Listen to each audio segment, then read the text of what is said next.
And what I want to do is share with you some best practices in using social tools to increase your exposure abroad, to build relationships abroad, and obviously to drive some income for you.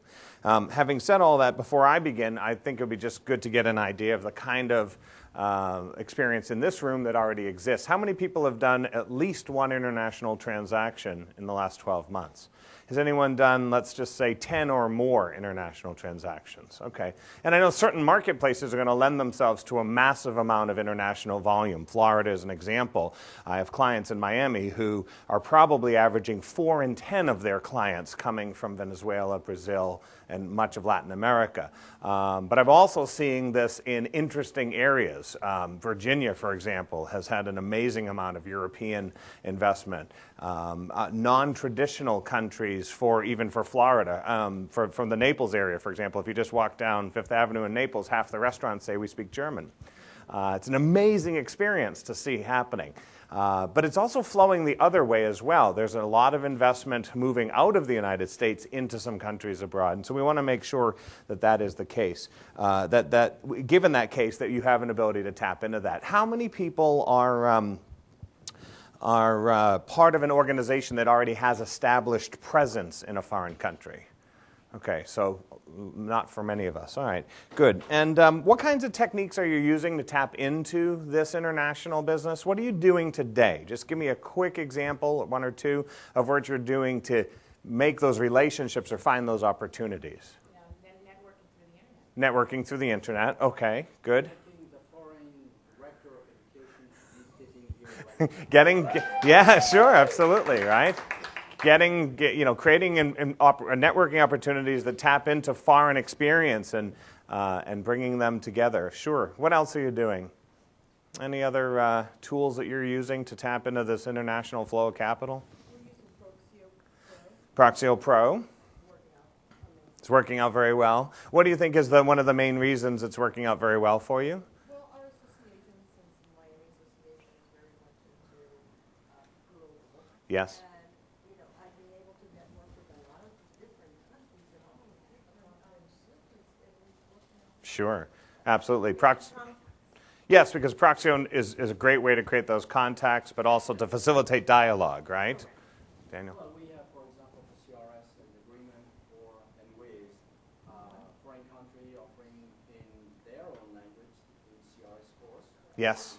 Course. Sure. That's one great way. Good. Any other? Yes, ma'am. Yes, joining foreign real estate organizations like FIABC or Prestige MLS or other organizations that are out there that allow you to have direct contact with other professionals who are actively selling or actively looking for international buyers. Okay, good. So I want to just take you through some of the best practices that we've seen, a few different techniques. We are actually connected to the web here. Thank you, Hannah, very much for allowing me to borrow some bandwidth from your MiFi. So we should be able to do both some screen work and some actual work on the screen. For those of you for whom I am in the line of sight, I will sit down occasionally to be able to let you see the screen as well. So thank you for bearing with me. First of all, a quick overview. The numbers are staggering. If you weren't convinced that there was a great flow of capital into the United States, the National Association of Realtors International report from last August put the dollars almost as high as 1 in 10 in U.S. transactions last year. That is a massive amount of investment, and it's unparalleled in the last 20 years. In fact, ironically, during the boom, the number was lower. And that's pretty much because U.S. is on sale right now, and it's a good time for that money to flow in. It's also because there are some challenges in some countries, and capital flight is moving to safety. So, not picking on any countries, but we all read the headlines every day. Uncertainty in Middle Eastern countries, for example, there's a massive flight of Egyptian capital out of Egypt at this point in time, Greek dollars, et cetera. Well, they're not Greek dollars at this point, but they may be. They're looking for places to store their money. But even just north-south, the investment in Canada has increased almost a third. And again, dollar parity has a little bit to do with that. So as we look at the opportunities, we really see this trend only increasing while this uncertainty continues. Now, there are a couple of challenges here that I want to point out. First is that diverse market structures in different countries actually demand the creation of certain platforms that don't exist. And those platforms actually, I think, will be outside of the real estate industry's control.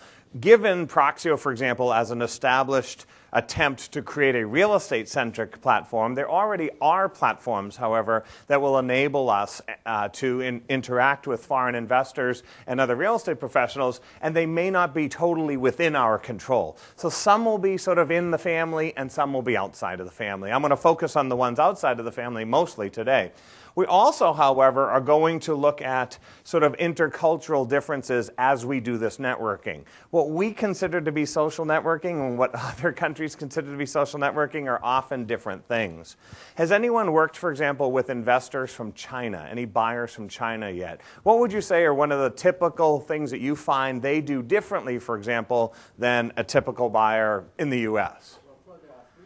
So culturally, networking changes how people are willing to use email, how they're willing to use social media, and there are also, I think, cultural differences in terms of what people are willing to share. Certain cultures are a little bit more open, and others are a little bit more closed. This is not a sort of cultural analysis so much as understanding that what you're willing to put in a social environment or what you're willing to video may or may not be the same for everybody. And so here is a couple of things that we're going to dig into deeper. First is the de facto platform for millions and millions and millions of people around the world today is some level of social media network. Now, the plus to this is that social networks can be studied and mastered. The downside to this is we're not in control of what they allow us to do and don't do. So we're going to have to figure out how to get inside the walled gardens and maximize the opportunities that are there. One thing I'll show you later on is that in some countries, the de facto social networks are not the ones we're probably most familiar with. That's going to be extremely difficult, especially in China, Poland, Japan. Those are places where there's great interest in U.S. investment. However, it's not going to be a LinkedIn or a Twitter that's going to get you in there. And that's also going to just argue internationally for creating personal relationships that will allow, for example, people who can use those networks to do the networking for you. We're also going to look at a different kind of networking that's really not based upon property. This, I think, is an important thing to understand about generating social referrals. Certain luxury properties are going to garner some amazing traffic, but the vast majority of international social investment comes from the relationship dialogue activity, not the look at my very cool property, look at the very cool pictures approach. The idea that international property marketing is going to drive your leads, we're already seeing is just not the case. It's important to the seller. But let's put all that aside for a second, because what's really important to the seller is that you find the buyer, and the buyer is not doing that shopping internationally. In the United States, it's very typical for us to have buyers actively using the web to find properties on their own and then discussing it with their real estate professional. In other societies, it is not typical at all. It's almost still the reverse, and we want to make sure that we're networking based on an exchange of learning, trust building, and opportunities. The best part is the cost is amazingly tiny. You can use these social networks for little to no upfront cost and probably mostly cost measured in time. So we're going to make sure that we are taking advantage of the cost factor and maximizing it. 3 special strategies I'm going to break down for you. The first is a content development strategy. If we're not going to be relying on our property to make our international social networking exciting, what are we going to rely upon? And frankly, that's what's between our ears. It is our knowledge, expertise, and our perspectives that will be communicated through blogging and video that will make the backbone of your international effort effective. We're also going to split off the kinds of networking we focus on. Some networking will be solely for building relationships with real estate professionals and other societies, and some networking will be to try and talk directly to the media and to consumers, and we'll split those off here as well. And I threw in a couple of extras that we are not going to tell you about just yet. First most important thing we need to understand about social media around the world is that the vast majority of it is not done on a computer or even a tablet. Although tablets may play this space, the vast majority of social networking is done on what we call the third screen, which is the smartphone of some kind. This is a challenge in some ways because the kind of content we develop is not necessarily good for the third screen. But here are just some fun numbers. 78% of Japanese smartphone users consume digital media like video, web browsing, and applications. So pretty much 8 in 10 Japanese browse the internet and quality content using the third screen. Now put that in perspective, it's only half in the United States, roughly. 55% of US consumers are using their smartphone. In fact, of all smartphones in the US, only about 1 in 2, of all cell phones, is a smartphone in the US. Whereas in other places like Japan, the vast majority of them are smartphones. A little lower in France, a little lower in Germany. But even then, in countries that have high smartphone ownership, the percentage of it being used for social networking or video is still nothing compared to what's happening in Japan. In Hong Kong, the use of a smartphone is well over 6 in 10, and basically most of the people owning smartphones are also now telling researchers that they intend to buy tablet computers. Morgan Stanley tells us that about 115 million tablets are set to be sold around the world this year. That means when you're developing your social media activity, you need to make sure that it is tablet ready. The good news about that is that tablets show video and photos far better than computers. The bad news about that is that in some cases, how people navigate through your content is going to be affected by the actual physical device itself. 5% of all internet traffic in Japan is from a tablet, which again is an amazing number to think about. Only 6% in the United States. So some places are going to be far more mobile than others, but you really have to start thinking about the third screen. Now, what are the 2 best ways to use third screen content? Blogging and video. Again, I want to put this in international perspective for you. Blogging is the #1 social media activity in Japan, not a network like a Facebook or a local environment. Most Japanese, when you talk to them, talk about reading and engaging people's blogs as their understanding of social media, followed by South Korea, Poland, Indonesia, and Brazil. Now, Brazil actually has a very mature social network known as Orkut, O-R-K-U-T. However, Orkut actually fell to second place to Facebook this February or March for the first time ever. So actually, even in countries that have established social networks, there will be change in there, but still more Brazilians consider blogging to be social networking than what you and I think of in terms of a Facebook, a LinkedIn, or a Twitter. On the other hand, the other great tool for social networking and the third screen is video. How many people have watched a video on their smartphone or mobile device? Just curious, how many people have done so this week? I want to see how frequently. So, yeah, there you go. The global leader in number of videos is actually Asia, but the global leader in time spent is actually Canada. But on average, Canadians watch almost 300 videos on their computer or mobile device every month. Japan is the 6th largest in the world, and the EU average is still 250, which is amazing. So at the end of the day, the key ways to access the third screen are going to be blogging and video. How many people are blogging here on a regular basis? How many people's company is blogging on their behalf on a regular basis? Good. And how about producing video other than property videos? How many people are producing? What kinds of videos, sir, would you mind sharing with us that you're producing other than property videos? Community events. New businesses opening up. Yeah. Sure.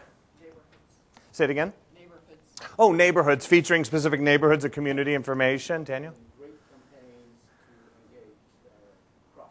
Okay, campaigns to engage the prospect, sure.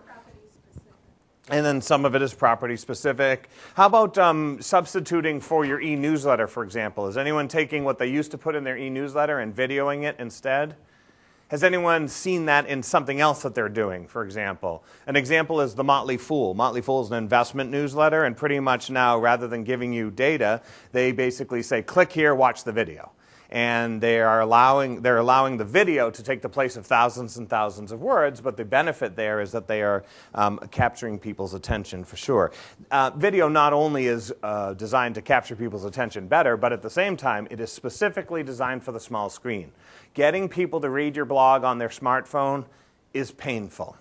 Getting people to watch 60 seconds of you popping up on their screen saying, hey, let me tell you why an investment now in the United States is a good opportunity, or why my area has, the features of the kind of living that you would like, that is far more effective. So let's dig into those a little bit. I want to talk to you about blogging for a few minutes. I'm not going to talk about the nuts and bolts of blogging unless you have a particular question about them. I just want to dig into the big picture strategies for you. When we talk to people around the world, the number one set of problems that they don't understand about international investment in both directions are these. So I want to just quickly review them. If you are going to blog, you need to think about these topics. You'll notice that none of these have to do with bedrooms and baths. So none of these have to do with, the property itself. They want to know how the market is physically different, how people access the market differently. They are extremely concerned about immigration and citizenship issues. How long can they live in a country? How long can they stay in a country if they own international property? They clearly don't understand the taxes and fees structure in both directions. And this, of course, will change not only from state to state here in the United States, but it is significantly more costly. So I have some property in Bologna, Italy. And in Italy, the big news this year is that they're going to institute a property tax. And they're going to do it city by city. So my friend who lives next door has a house that we would probably equate out to 2,000 square feet. Their property tax for the year, for which they're very upset, is 500 euros, which is about $700, right? So that's like a week at my house in Andover, basically. So the challenge is that they don't understand the costs of fees to a big degree. They also don't understand those fees as they relate to international referrals. One of the big challenges of networking with other professionals around the world is our approach to referral fees is much, much different than their approach. So you need to be able to break these things down. Yes, the purchase process is complicated. Yes, amenities are important. And last but not least, credit is a big, big deal. Understanding the access to credit, or more importantly, even though about 51% of international deals might be all cash, a large percentage actually are not, an increasing percentage. And this is being made possible by some very interesting developments with credit scoring. If you've worked with Citibank, for example, around the world, a cool thing Citibank is now doing is they're creating interpreted credit scores.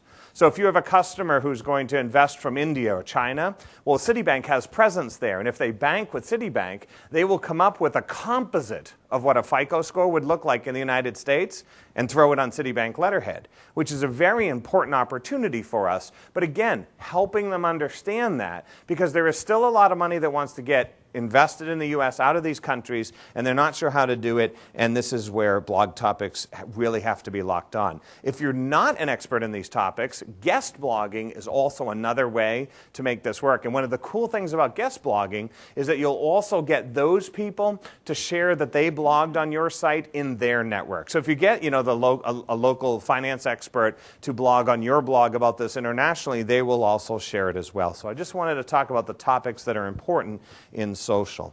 Now, one great strategy for getting international awareness is to pick a fight.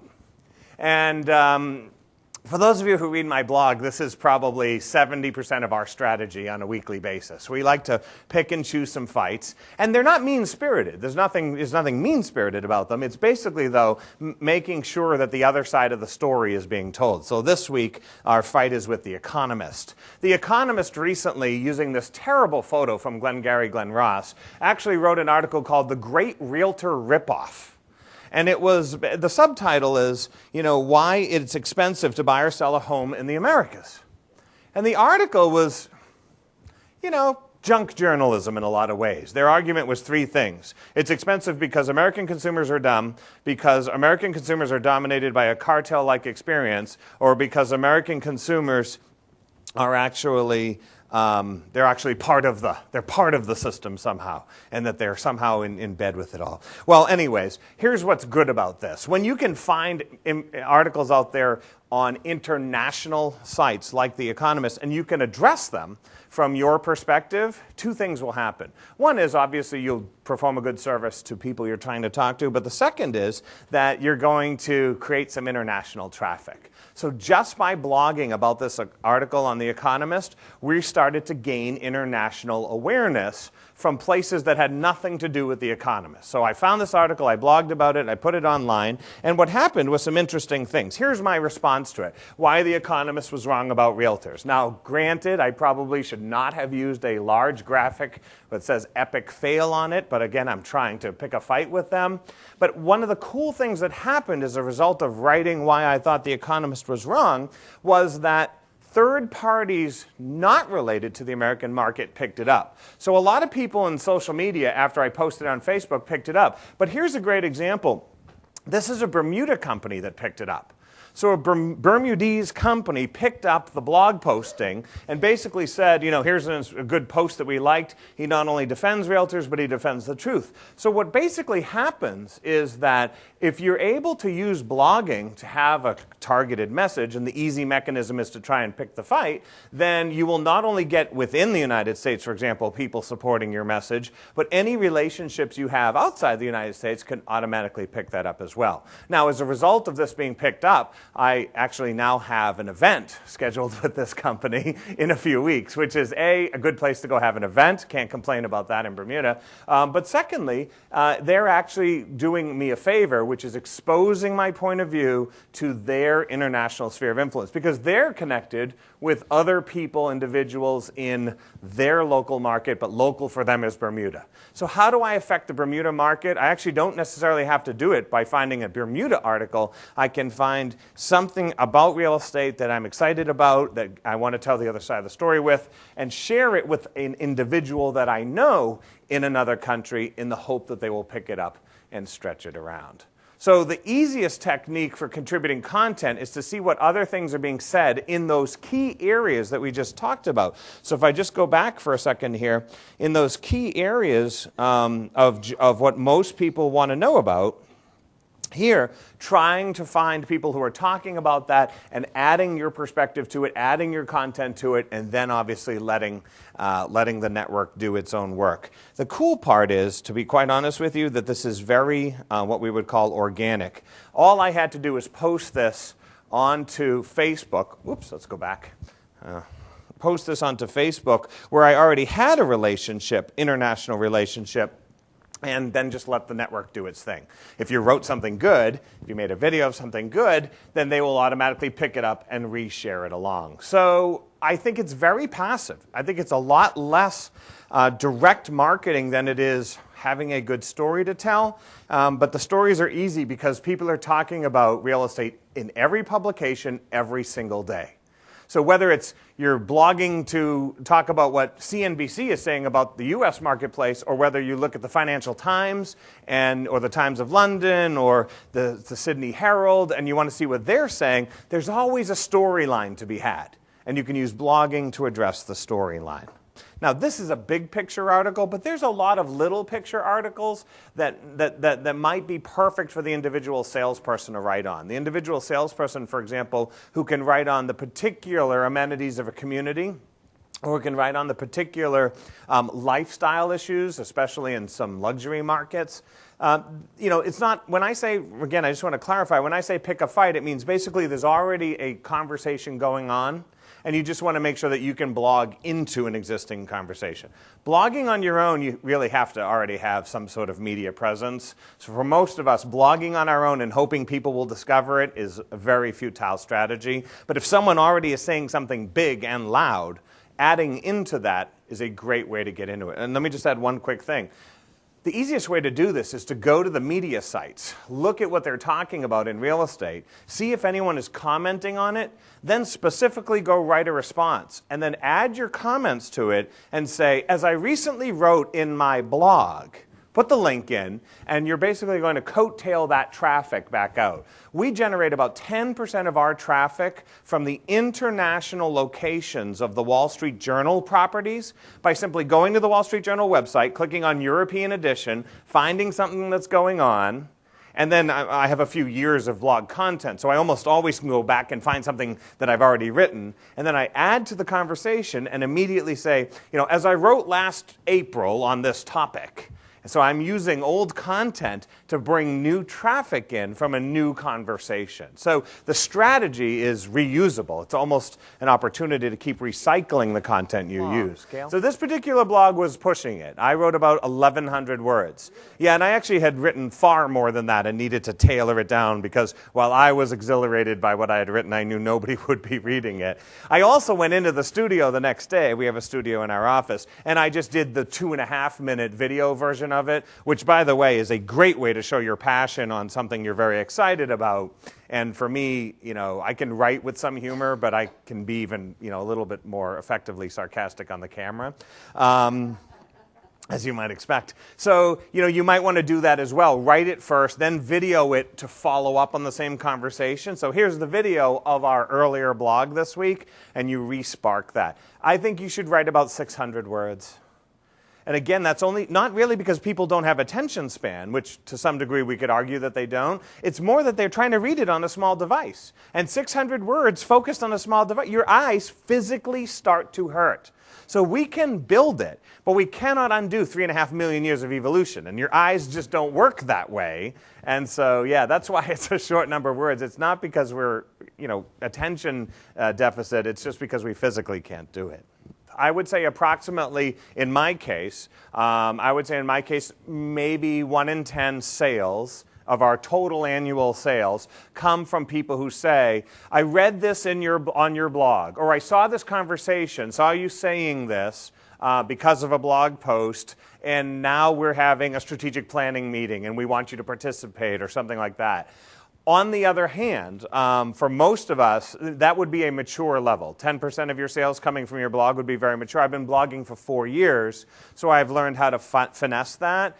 For many of us, just getting the PR value out of it would be fine. I mean, think about it. How are you going to get international PR? And the hardest part about getting international PR is getting someone to cover your story. You can do press releases, but they may not get covered. But if there's a conversation already going on, and you took the time to write 500 words, and you can direct people's attention to those 500 words, you're achieving PR. And PR is a critical strategy, especially for building trust. Internationally, the same reasons people work with professionals is the same reasons locally. They learn to trust you. They like your opinion or perspective. So you can't just show up and say, today I'm the expert you need to buy that investment property in the Bahamas, Instead, you have to say, hey, here's my presence. You're going to garner that presence. For every person who reads your blog, maybe hundreds more are just watching it. And they're just slowly learning to say, I like this guy, or I don't like this guy, and that's going to be a big deal. Yes, I think it's possible to make multiple instances of your blog in different languages, and that would create some beneficial search engine traffic in some areas. I'd like to show you a cheat that gives you both strategies simultaneously. In most blogging environments, language translation is generally just a feature of the technology these days. And there was a time when it was far more complicated. So here's my blog in Chinese. 1 click. And the reason that I'm able to do this is because inside of my blogging environment, which is WordPress, I'm able to use a plugin that doesn't just do translation on the fly. We all know how to do translation on the fly, which is you take a link, you put it into Babylon or Babelfish, or whatever it is, and translate. This is real-time translation with something known as permalinks. So a permalink is what it sounds like, a permanent link to a content item. Well, the way that these plugins work, the particular plugin I use is called Global Translator. It was free. It plugs into WordPress. The reason I like it is because in addition to translating out to some 40-something languages, the most important thing is that it automatically takes your domain and automatically permalinks the blog posts with the language code in front of it. So what we mean by this is if it was MatthewFerarra.com / my perspective on Economist, now it becomes MatthewFerarra.com /FR / my perspective on The Economist, and it's permanently recreated in French, /IT, and it's permanently in Italian. But the system does this automatically, so I get the best of both worlds. If someone is doing an Italian search now on google.it, I have an opportunity to get caught in there. If they're doing an English language search, it stays the same. And it's an automatic transformation. So I'm a fan of having it in all the languages. If you get 40 at once, it's a kill. But at least a few of your target languages. So if you've identified, for example, that a large percentage of your investment is coming from Brazil, then definitely make sure you have permanent translation, permanent Portuguese translation, so that you're getting the benefit of their searches in the native language. I look at my search traffic now, and overall about 7 or 8% of my total traffic is coming from 20 different countries that are not, first of all, I would have no other way to access them. And secondly, it's just ironic what people search for, and then they find me. So here's a simple example. By blogging about The Economist and having that permanently translated into French, for example, anyone who's searching for economist, real estate on a French search engine, it may have nothing to do with the fight that I picked, but because I've got some ranking, I'm getting some cheap traffic. It's cheap traffic. On the other hand, it also now puts me in competition with everyone else who's blogging on those keywords, and so it could actually hurt me a little bit as well. So it's tricky. SEO is still a complex game, definitely. Should I just choose the countries that I'm targeting? I personally try to choose the ones that I'm targeting. So when you set up your translator, you basically can tell it which ones to auto-translate and others to translate on the fly. And that may be a strategy to tweak the SEO component of it. This tool will do all of them. Many of the tools will just do all of them unless you tailor them down. I think it's like anything, you're going to have to do some split testing. Okay, for 6 months we're going to take some and we're going to do it in 20 languages and see if we pick up any basic traffic. On the other hand, if you're specifically targeting just one or two, you want to make sure that for certain those are permanently translated. The question is, if they make comments on the rewritten version, are you getting the comments back? Yeah, the comment engine is almost always the same. Now, the challenge for you is if someone comments back in Spanish, for example, what do? That's, thank goodness, for Google Translate, right? You just copy and paste, and you try to make life work. Now, in some cases, please don't translate backwards. Some cultural interactions fail when it looks like you're translating backwards. So don't write your answer back in English, then throw it into Google Translate and say, give me this in Chinese, because if you can't read it, you really might not be sure what you're saying. And if you remember, the spirit is willing, but the flesh is weak, at one point became, the ghost is ready, but the meat is rotten. And that's a problem if you use automated translation, right? And so you really want to be careful. I actually sent happy birthday to one of my friends in Hong Kong, and she said, that's not exactly what you said. And I said, okay, so you have to be careful. Write back in English. Write back in your native language. And that will be, something that you're going to have to navigate. Absolutely. The answer is the only way that we found effective video translation is to actually do outsourced third-party voiceover or subtitles. So in YouTube, you actually can upload a subtitle file. So when you do a video in YouTube and you upload it, there's a section under annotations when you're editing, a section under there where you can upload a file, a text file, and YouTube tells you how to build the text file because you put time indices in them to tell you at what moment to make a phrase appear on the screen. So it's a complicated undertaking. You really storyboard it out, and then it will throw the language, the actual text on there when you want.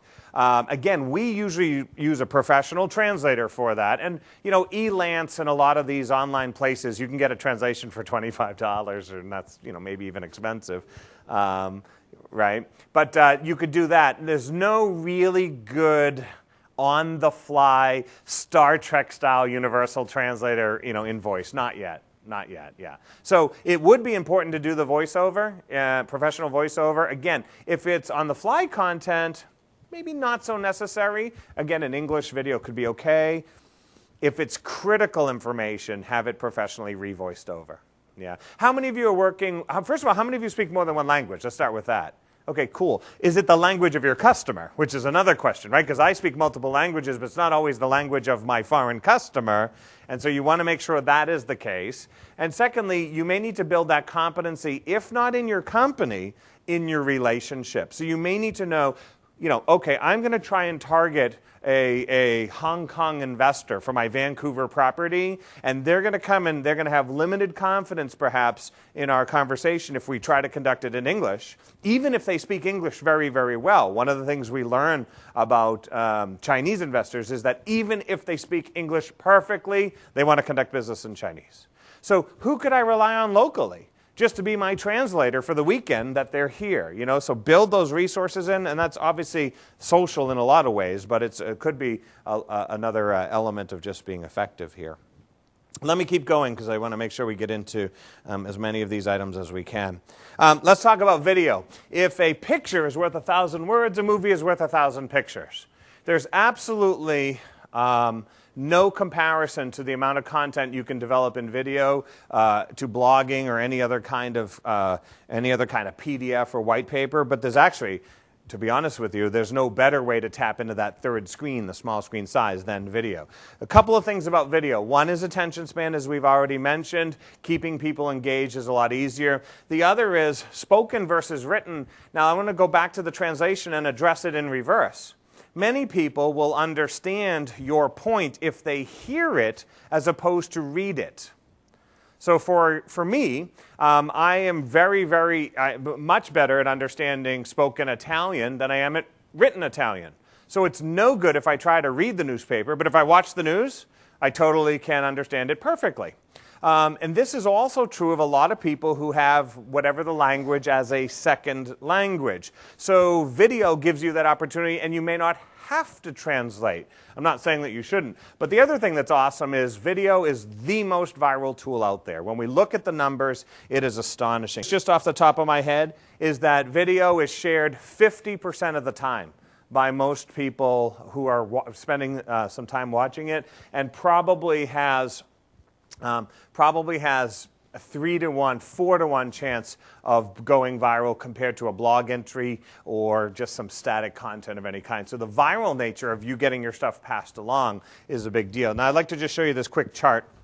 It's a little small, I'm sorry, in the numbers across the side, but I'll try and interpret it just to show you how important video is in the big picture. This is a Cisco traffic map of the internet, which would normally sound boring, but thankfully they made a graph out of it. Basically, it's a 20-year traffic map. They looked at what was constituting traffic back in 1990 and what constitutes traffic in 2010, and they categorized it. So back in 1990, almost all the traffic were file transfers and email, plus other, which is, little government activities, et cetera, banking, et cetera. In 2000, the largest source of traffic was the web, the big red pyramid at the bottom, and email was actually starting a precipitous decline. At the same time, peer-to-peer was just building itself. That's your Facebooks and Orkuts and RenRens and Tencent and all of these international social networks. And video was tiny, because even as late as 2000, bandwidth was very restrictive. By 2010, basically, the web is a very small percentage of internet traffic, maybe 25%. Peer-to-peer is 25%. But 50% of the pipe is consumed by video. And this is a global chart. So 50% of the global pipe is video. If video is not part of your strategy, and to be honest, local or international, then you are really missing an opportunity here. And I know that everyone's excited about social and mobile and tablets, and all those are important. Don't get me wrong, it's hard to choose in the priority, but I think video's kind of been a sleeper. And it's ironic because YouTube's the second largest search engine in the United States, Canada. It's the second largest search engine. People want to find answers to things in movies. Couple of best practices in video that might help you if you're going to generate some good video. The last thing you want is to have your video go over as well as Godzilla in Tokyo. So what you want to do instead is make sure they're real movies, not slideshows. Slideshows are not video. Video is video, and I think we all understand that hopefully by now. They cannot be proprietary.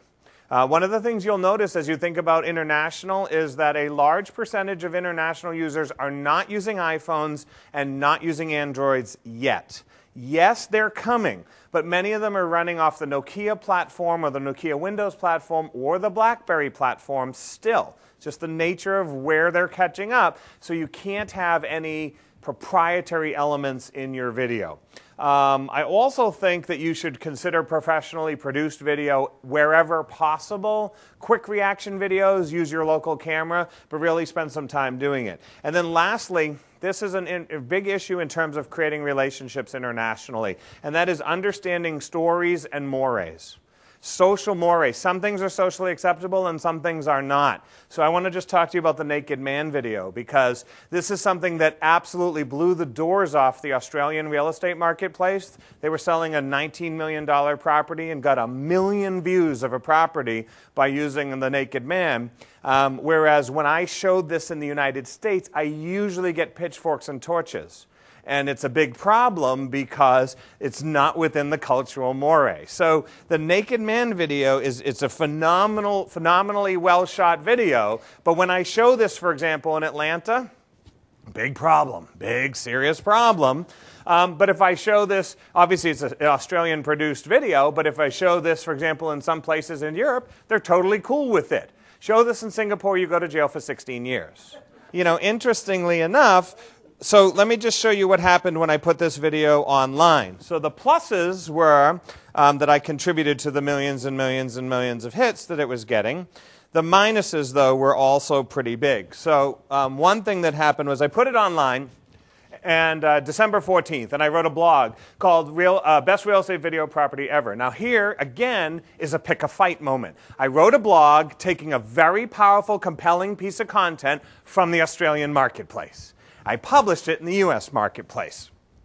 I got 24 comments, 26 likes, 26 comments, and many of these were, you know, pluses and minuses.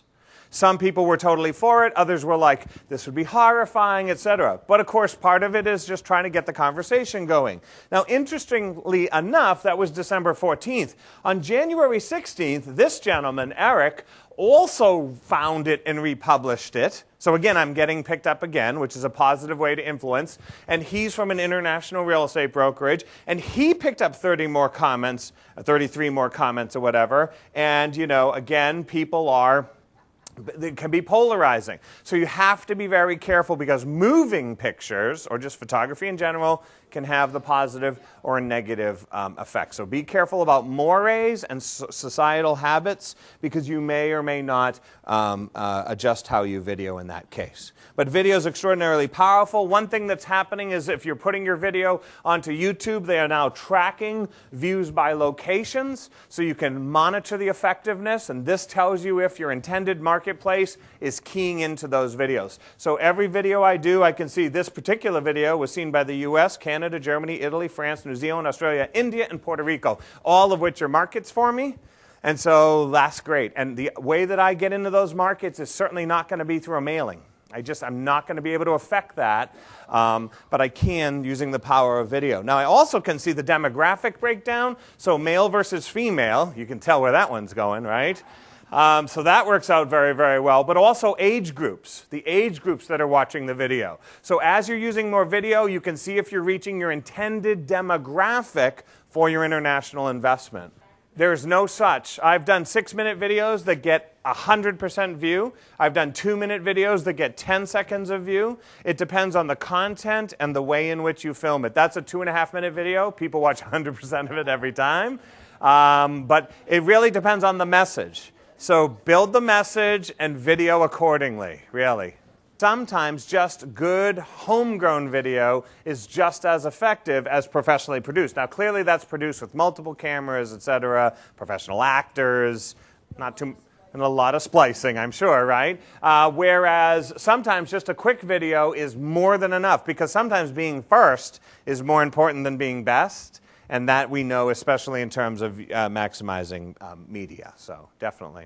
Let's move into some international actual networks you can tie into. First of all, I want to obviously give you some perspective in terms of the actual network's growth over time. This is a 2007 to 2011 chart. Each area over a 5-year time period in terms of growth of Facebook. And I think it's important to understand that, yes, in the United States, we expect Facebook domination of the social environment, but it's blowing the doors off in other areas as well. So again, like take Asia Pacific. It barely existed 5 years ago. 1 in 4 social network activities in the Asia Pacific region is now on Facebook. Latin America, again, barely existed, 6% 5 years ago, 84%, and finally beating Orkut, which was the native, homegrown, largest social network. Brazil's social network, by the way, as a whole, is the 5th largest in the world, on the planet.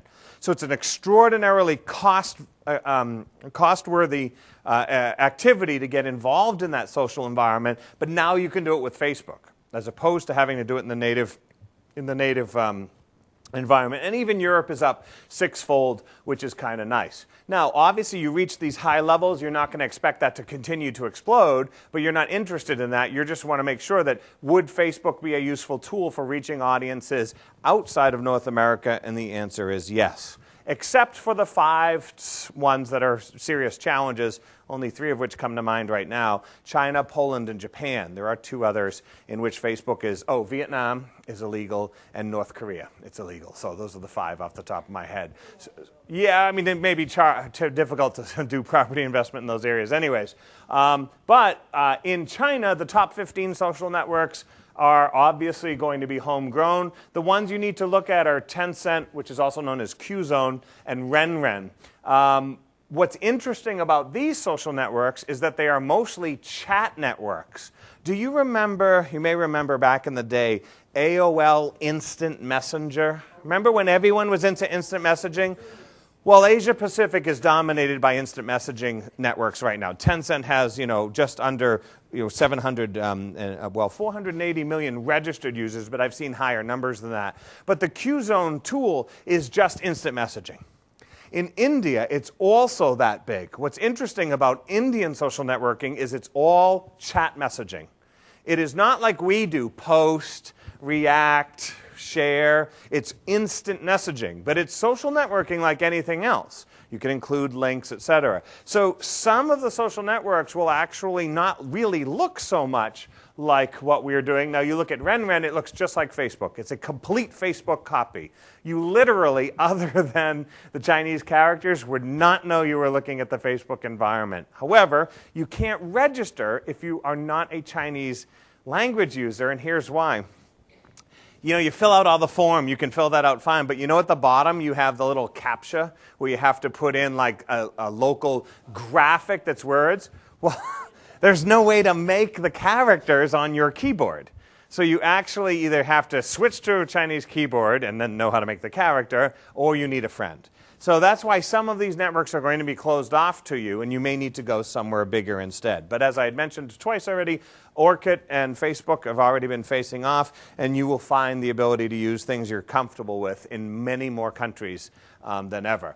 I want to talk to you about LinkedIn as the best way to penetrate China, for sure, but also some other interesting places like Singapore, because there's only 5 million people, I say 5 million people, is still significant, who live in Singapore, but about 1 million LinkedIn users. So 20% of the society uses LinkedIn in a country of 5 million. I mean, I live in a state of 6 million people in Massachusetts. So, that's a very important market indicator for you. We also know that LinkedIn users are more wealthy globally than Facebook users. So if you're trying to target the money, you want to look at LinkedIn users. 40% of all LinkedIn users globally have a net worth over $100,000 US dollars. That's a big deal compared to Facebook, which is only 1 in 3. That number also goes up if those people are using tablets. What we know about tablet users is that 40% or so have a net worth of over $100,000 as well. So you combine those 2 things and you have something really amazing. Let me show you the global map for LinkedIn and point out the places of most interest. Obviously, Canadian-US investment, 3.6 million users on LinkedIn, 1.2 million in Mexico, 3.5 million in Brazil, 500,000 in Singapore, 1 million in China. And they're mostly, about 81%, English users in China, and 6 million in the United Kingdom. And then in other places, still quite important, 2.5 million in the Netherlands, France 2.2 million, 1.6 million in Spain and Italy. Very high percentages. I had said earlier about Greece and Egyptian money flowing out, 250,000 roughly in each of those countries using LinkedIn. So it is a very key network to work. And actually, it's the complete opposite of the United States. If you're working the United States real estate marketplace, you're working Facebook. Nobody's hanging in LinkedIn to learn about property opportunities in the US. Overseas, even though the growth of Facebook is very high, the people interested in moving their capital overseas are doing that in LinkedIn. Here are 2 LinkedIn strategies that work really, really well. First are group discussions. How many people participate in a LinkedIn group? I'm going to just show you one. I'm going to switch over for a second here. But basically, these are actual discussions, not necessarily updates. So this is called the European Real Estate Group. You can sign up for as many groups as you want. Well, I think it's limited to 50 now, so let me correct myself on that. But that's still probably plenty for most of us. I'm going to drop this screen a little bit. There we go. So basically, you go into the groups area of LinkedIn, and you search by any keyword that you want. And I actually have LinkedIn up on my screen here, and we'll do it for you in live time. So inside of LinkedIn, at the very top, are all of your menu choices. And if you go to groups, you'll see the groups you may be participating in already, or you can just go to the group directory itself. Oops, group directory. And in the group directory, you'll see any group about anything you can imagine. If you can imagine it, someone's talking about it. And what you want to do, obviously, is go in and perform a search for international or specific. Maybe you're just interested in Brazil, you're just interested in Canada, whatever it is. Now, one of the things that's kind of nice about the search, because you just use keywords on the left-hand side, is you would type real estate or real estate, comma, France, or whatever you're looking for, and you could narrow that down, is that the vast majority of the groups are open membership. Some of them have closed membership, and you need a moderator to say, sure, welcome aboard. But many of the groups are enormous, and so as a result, there's no one who could keep up with the moderation that is available there. Now, let's switch back over here. So I joined, for example, the International European Real Estate Group. And first thing that you notice, there's 5,000 members in there, which is not necessarily a lot, but you'll see who you're connected with right away. But of the 5,000 members that are in there, this is your target list for building professional relationships. So it would behoove you to go in here and just browse or perform a search in the member directory and send out requests to connect. So in LinkedIn, one of the best areas, uses of the group area is to connect with other real estate professionals, not so much necessarily the consumers, which will come automatically. Now, in addition to that, it is a fantastically good place to socialize your blog or to start a discussion. So in all of the groups, there's a discussion area. You can see this tab right here, discussions. And this is where you can literally just start a discussion by saying something to the group, and people will then respond back to it. Now, here's an amazing thing that I found about group discussions, is that people write significantly more in LinkedIn than they would in any other social network. And Twitter doesn't matter because you can't write a lot anyways. But if you think about Facebook, Facebook is kind of like a drive-by social engagement. You know what I mean? You say something and someone trying to be wittier than you drives by and bombs your comment, you know? LinkedIn is not like that. I actually have look at, this is a lady, Philomena. This is a lady who just writes, 2 paragraphs based on something I post, and then I reply and I write a paragraph, and then she writes 2 paragraphs. I have found that the level of engagement in LinkedIn is significantly more mature. So you will engage less frequently, so you're not going to get 70 likes and 400 comments, but the engagement you have will be significantly more mature. This is, of course, the key to building relationships with professionals, is exchanging at a high degree of intellectual integrity, if you will. So again, here we were talking about short sales and loan modifications, and I was just astonished. I wrote, and then she wrote 400 words, and then that caused me, because you want to live up to the level of participation that someone has given you, to write some myself. And this actually went back, this particular conversation went back and forth about 8 comments, back 4 on each side. So altogether, we probably wrote 2,000 words between the two of us. That's something you'll never achieve in Facebook. It just won't happen unless you say something extraordinarily unfortunate. So I would definitely, I mean, that can happen. I definitely would use the groups area to get those conversations going. And really, remember that for every person you're talking to, hundreds are lurking. I would also go in here and I would use the other key area, which is the question and answer section. As it turns out, LinkedIn only calls it answers, basically, but it's a Q&A space. And this is your chance to show off your expertise in your local marketplace. So this is where you start to say, do you understand what it's like to buy property in Montana? Do you know what it's like to have a 6-month residency requirement? Here's how our taxes work. This is where you do your Q&A space. So I'll give you an example. Again, at the very top of the screen, where LinkedIn puts it is under the More section over here. So if you look at the top, it says More, and you click on it, it says Answers. And then what happens is you just browse. You can browse by categories on the right-hand side, or questions you have created or other people have created. Now look at this. What's the difference between power of sale and foreclosure in Canada? There's a conversation going on about what's the difference between buying and selling, right? What's the best place for property networking for Coventry, United Kingdom? Should we be negatively gearing our investment? Should we be negatively gearing our investment properties in the marketplace? So on and so forth.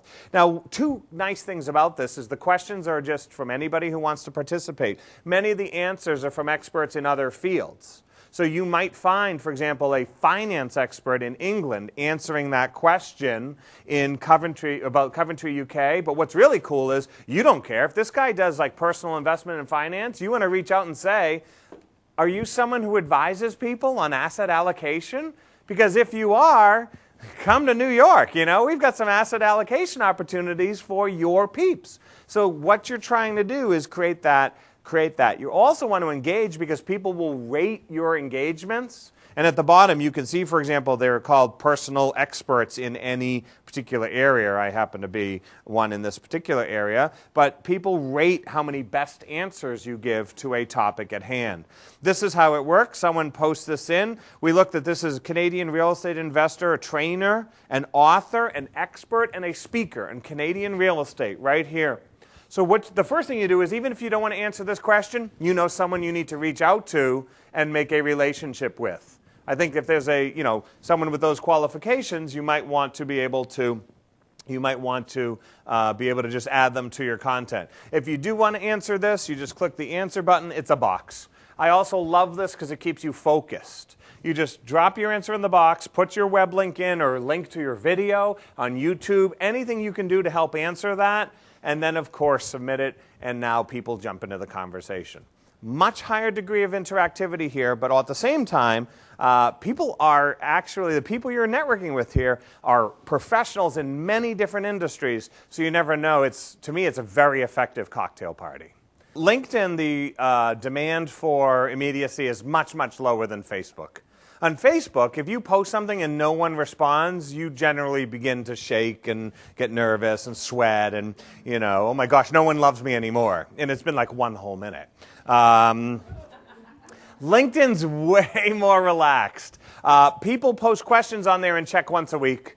Check twice a week. And also you will receive emails when people are responding, so that helps you jump back in. I think the etiquette is to respond when you have something constructive to say, because in Facebook it's just about drive-by appearance, if you will. So I think that if you are starting a conversation, and someone responds, I would try to respond maybe the same day. But there's no impetus to be there within 10 minutes or anything like that. It is definitely, my experience is people would prefer you to add a quality response than just a rapid response. One of the things that you just mentioned is something I didn't really point out, but I can, is that in the groups area, you can create a group. So you not only can participate in groups, but create one. Now, if you create a group, then you can invite people in your sphere of influence in and direct the conversation. So it's up to you. To start with, I generally recommend people join a group to get used to the group process, how the technology works and how people are responding. But then you could definitely create your own group and then go to not only your address book, but other second order and third order people and bring them in. Yeah, the degree to which you want to engage LinkedIn is entirely up to you. I have found that it's just as effective to be a group moderator as it is to participate in 5 groups. Same amount of time, but I like to pop into multiple audiences and see what they're saying. Sometimes I don't even respond. I just use it as research. What are they talking about? And then I'll go off and write a blog post, and then I'll come back and socialize the blog post. And people will often say, well, how timely that you wrote that blog. And I'll say, there's nothing timely about it. I basically, just use a time lapse, if you will, to make that happen.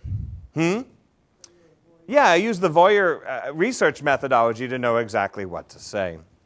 Okay, and that's the combination. Again, you take your blogs, and here's a cool thing. Obviously, we've all seen these before, the ability to socialize your blog posting with the buttons at the top. What you might not have known is that in LinkedIn, if you use the LinkedIn plugin, it opens a box in which not only can you post it to your status update, but you can post it to groups. So what happens is I write a blog posting, I then click the LinkedIn button, and I drop it into 20 groups at once. 1 minute of work. If each group has an average of 2,000 people, and I drop it into 20 groups, I'm hitting thousands of people with 1 minute worth of work. And these are people who, again, have a much higher engagement, quality engagement rate. So I like to use the LinkedIn button a ton because I'm able to add it to as many groups as I participate in, and it automatically will start discussions in those groups. There is a button at the bottom you probably can't see that says send to individuals. I can know 1 or 2 people specifically who might benefit from it. And at the very same time, I post it to my updates. If I check this box off, I tweet it. I post it in the groups. I send it to a few key individuals.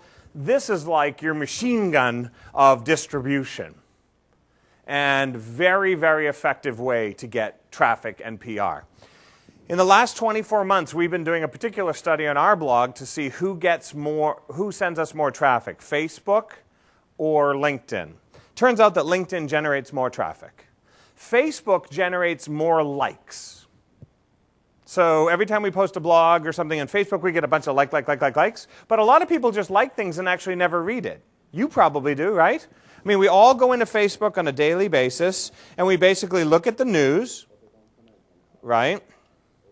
So I go to the news, and I just go up and down the news on a regular basis, and I don't really read a lot of this stuff. I just press like. And that process is a challenge for your message. Because what Facebook challenges us to do is basically just, so here's, my friend John is posting something on How to Become a Change Master by Seth Godin. But I don't really read it. Here's a picture of a strange, whatever, I don't know, and I just, keep going on, and I don't read it, And then, here's another 9 weird farmer market vegetables, And, this is just how it encourages you to engage. You never actually read the article. That just doesn't, necessarily build your presence in a return on investment sort of way. So be careful. We actually build far better engagement. Okay, Twitter. How many people are using Twitter? How many people don't get Twitter? Okay, good. Yeah, Twitter is powerful, but it's the hardest mental shift ever. I use Twitter completely the reverse way that most people use Twitter. Most people feel compelled to tweet, as if we have to know what to say. A recent study this month indicates that less than 20% of tweets ever get looked at. And that most people interpret the vast majority of tweets as noise. So, if you want to be effective in Twitter, you need to search, not tweet. You have to search first and find conversations that are going on and tweet directly into an existing conversation. Not just stand in the middle of Times Square, shout at the top of your lungs, and hope someone will pay attention to you. You know, imagine you're standing in the middle of a very crowded square somewhere, and you're trying to get people to pay attention. It won't work. If there's a conversation going on that you can zero in on, and that conversation is already generating engagement, that's where you can do it. Let me show you a simple way to do it. You go to Twitter. Can't see the top. You go to Twitter, and at the top of the screen is the search bar. Search for a conversation in a theme that you're looking for. I just typed in Brazil real estate. I immediately found a bunch of tweets that had to do with Brazil and real estate. So the first one is about home building, the second one is about apartments, the third one's about home building, the fourth one, and so on and so forth. And immediately this gives me two things to do. First, it might suggest people that I want to follow and connect to, so that's a good way to build a network. But secondly, if they're a particularly big tweeter, there may be already people looking at that conversation. And the first thing I do is I click to see who they are and see how many followers they have. And if it's more than 1,000, I retweet them. Why? Say it again? It goes to a lot of people, yes. Why else do I retweet them? I can leverage their content, right? There's one other reason, and it's very, very sneaky. Twitter now tells you when someone retweets you. All I'm trying to do is catch their attention. So I retweet someone with a big audience so they see that I retweeted them. And as a result, I'm hoping that they will now follow me. So the largest source of new followers comes from the retweet activity. If you're trying to build a network here, you've got to find some people who are active. So that's why they have a lot of followers, the indication of a lot of tweets. You can see how many tweets they have, and retweet them. That immediately tells them that you have done them a kindness. And the system does it automatically.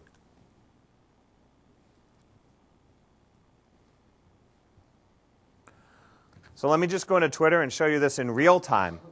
In real time, if I am looking at the Twitter environment, and this is just simpler than the app, let me sign in. I thought I had signed in ahead of time, sorry. The system will allow you to monitor, obviously, your network, or just monitor the retweets and responses. And what happens now is if I click on the @ symbol at the top, in the upper left-hand corner, this @ symbol, this will tell me who's mentioning me. And the mentions could be replies, or the mentions can be simply retweets now. And so if I click here, this will tell me that people are replying or comment about me. Lori is here in the room, in fact, which is nice, right? Not listening to me, but tweeting. Just teasing. But the beauty of this is it's going to alert me directly that there is a retweet. That tells me that I might want to click here, might want to learn who this person is, and I might want to see that they have so many followers and so many tweets, and I want to follow them. You just flip this around. So the search is the critical component to making Twitter work, is searching for people who are bigger than us to begin with, and then hitching on to their ride. This is particularly powerful if you use Twitter as your press agent. So what I look for is the media. This is a kill. Because with all due respect to journalists around the world, there are fewer reporters than ever, but there are a lot of repeaters.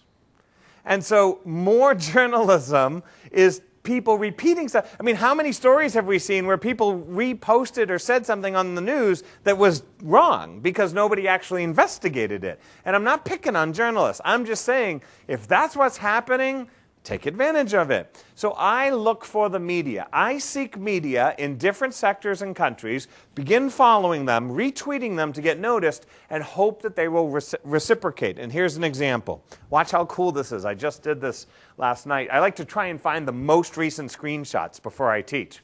So last night I typed in German real estate. So I did a search for German real estate.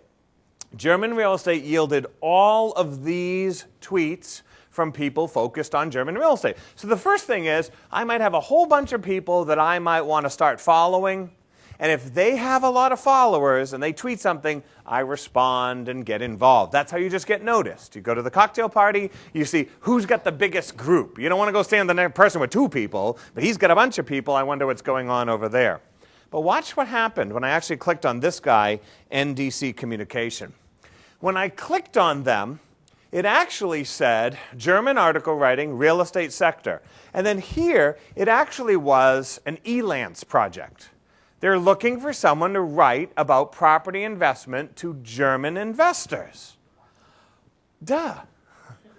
Like, that's the biggest free PR opportunity. Now, maybe you don't want to get a job doing this, but you reach out to this person and say, listen, I don't want to apply for the job, but I frequently have helpful blog and video content. Would this be helpful to you? Of course. So not only did I discover someone who might be in a particular sector I'm interested in this particular case, they were actively looking for third-party content contributors. That's you. Does that make sense? So this is a very powerful strategy to find he's looking to create press and media, and you have the press and the media. And so then what I did was I started following him. He has a whole bunch, you can't see it at the bottom, but he has 2,700 people that he is following, but 7,700 people following him. If he retweets something once from me, it's a huge, huge, huge hit. All right. Last but not least, I want to do a few minutes of Facebook strategy for you and then see if you have any questions. Okay, all the strategies we've talked about still apply in Facebook. I just think you have to really tweak the system because Facebook interactivity is a whole lot lighter and fluffier than the other social networks that we'd be involved in. You can't really follow press people so much in Facebook as you can in Twitter, and you can't get deep conversations going, but there are some options. Here's the first thing I found work really well for creating presence. When you are doing your page updates, and again, this is mostly for people who run pages, not personal environments, you can target by language and location now. How many people knew that was there? Anybody? All right, this is a really good feature. So in this particular case, I'm going to teach in Vienna in 2 weeks, and I was going to put that in. Rather than just posting it to everybody, what I might want to do is say, gee, I wonder if anyone in the area might really, really need to know this. So I targeted the message, and I dropped that down and said, simply choose Italy, Spain, Greece, United Kingdom, blah, blah, blah. And in this particular case, the message went right to them. In addition, it turns out the client I'm working for is from France, so I didn't want them to see that message. So by omitting them from it, I targeted the message to some audiences and removed the message from other audiences. And so the benefit here of this targeting system is that it allows posts to do very surgical communications work. Now, that's on a page, but to be honest with you, that works on individual profiles as well, because on individual profiles, instead of targeting by language, you drop down this box and you just say, should this go to my close friends or should this go to my acquaintances, because you can use the groups in the same way. Okay. Last thought for Facebook is this.